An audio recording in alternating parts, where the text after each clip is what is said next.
Ito po maganda. O yung may hydrangea. Ito?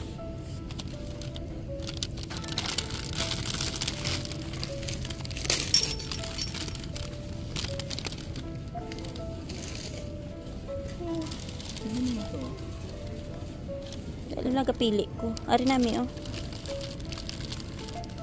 Ayan, no? Hawak mo. O, yan. Ayan, no? Nice din. Ayan. Mas maganda. Up. Pare-parehas naman. 10. Balik lang natin na maayos. Hello mga ka-viewers. Welcome back po sa aming channel. Good afternoon. Susunduin lang po namin si Bengbeng. Tapos pupuntahan po namin si kuya namin. Dalawin lang namin dahil birthday po niya ngayong araw.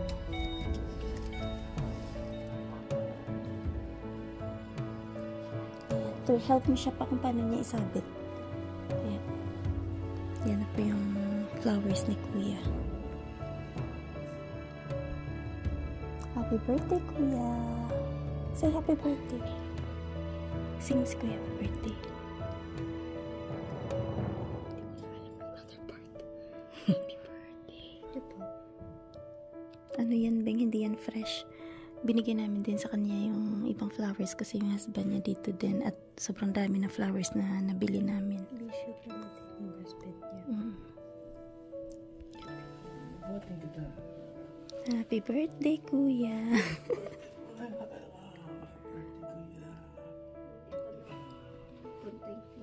At least, alam ni Kuya yung fingerprint doon din. Tapos na po kami sa pag-visit kay kuya. Nag-greet na kami saglit ng happy birthday. Bliss! It's raining, it's boring. Ayan po, inulan kami. It's raining, it's boring. Oo, umuulan pero umaaraw, oh. Ano yung weather? So yan, Bengbeng, ano yung naalala mo kay kuya? Ha? Ano? Pinagluto kanya ng pansit canton after church? Yeah. Ano pa? Kinukulit ka niya, no? Hindi ko ma-remember yan. Hindi mo na maalala? Remember ko siya, Nagpi-play. Nagpi-play lagi. Kain din siya ng pansit canton. Maalala ko lang pansit canton. Bakit nga? Yun ata yung yung gutom ka tapos galing tayo nun sa church. Bilang pag-alala kay kuya, pakita ko dito yung mga drawing niya. Ayan. Tsaka picture niya nung maliit. Na? Ipaano ko lang. Ilagay ko lang yung mga konting clips lang sa mga ginawa niyang mga para sa amin parang obra maestra niya. Mga drawings niya kasi ang cute ng mga dinrawing niya eh. So kinumpile namin lahat 'yun. Tapos andun sa isang folder. Ayan. 'Di ba pa? Yun na yung pinaka namin, alaala namin sa kanya.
muna kami kasi kakatay pa sila ni Dadong ng baboy.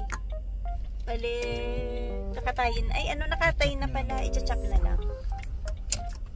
Kunin lang niya yung ano niya. Yung pang chop niya ng karne.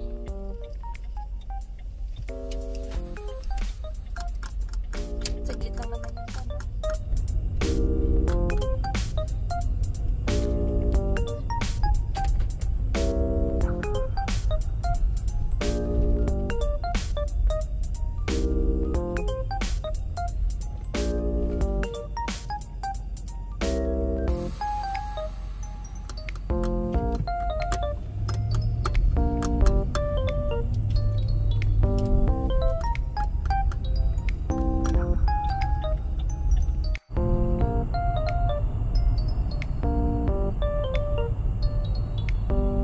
Traffic ngayon na. Weekend. Hindi, alas 5 na kasi.